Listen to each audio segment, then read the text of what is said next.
जय महाराष्ट्र. मी संदीप देसाई. आपण पाहताय live at 7 बुलेटिनची सुरुवात करूया एका महत्त्वाच्या बातमीनं. मराठा आरक्षणाचा मुद्दा सोडवण्यासाठी समितीची स्थापना करण्याचा निर्णय राज्य सरकारने घेतलाय. मुख्यमंत्री देवेंद्र फडणवीस यांच्या अध्यक्षतेखाली मंत्रालयात सर्वपक्षीय नेत्यांची बैठक झाली. उच्च न्यायालयाने दिलेल्या निर्णयाचा अभ्यास करण्यासाठी समितीची स्थापना करण्याचा निर्णय या बैठकीत घेण्यात आला. ही समिती मराठा आरक्षणासंदर्भातील त्रुटी दूर करण्याचा प्रयत्न करणार आहे. तसंच पुढील आठवड्यात उच्च न्यायालयाच्या निर्णयाविरोधात सर्वोच्च न्यायालयात याचिका दाखल करण्यात येणार असल्याचं यावेळी सांगण्यात आलं. त्याचप्रमाणे मराठा आरक्षणाचा मुद्दा येत्या हिवाळी अधिवेशनात पुन्हा मांडण्यात येणार आहे.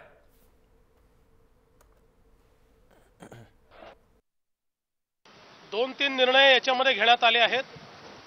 पहिला निर्णय असा की हा जो काही उच्च न्यायालयाने स्थगिती जी दिली आहे त्याच्या विरुद्ध सर्वोच्च न्यायालयामध्ये जाण्याचा आम्ही निर्णय घेतलेला आहे. ॲडव्होकेट जनरलनी ॲडवाईस देखील आम्हाला तसंच दिलेलं आहे. त्यासोबत कोणत्या त्रुटींमुळे उच्च न्यायालयाने अशा प्रकारची स्थगिती दिली त्यावरही त्या ठिकाणी चर्चा करण्यात आली आहे आणि त्या त्रुटी दूर करण्याच्या दृष्टीनं काय कारवाई करायची या संदर्भात एक समिती पहिल्यांदा आम्ही तयार करतो आहोत, ज्याच्यामध्ये संपूर्ण त्याचा कायद्याने अभ्यास करून कुठल्या त्रुटी पॉइंट आउट केलेल्या आहेत आणि त्या कशा दूर करायच्या याही संदर्भातला निर्णय आम्ही करणार आहोत. कॅबिनेटमध्ये देखील या संदर्भात ॲडिशनल समिती बनवण्याची आवश्यकता आहे का याचा देखील आम्ही विचार करणार आहोत.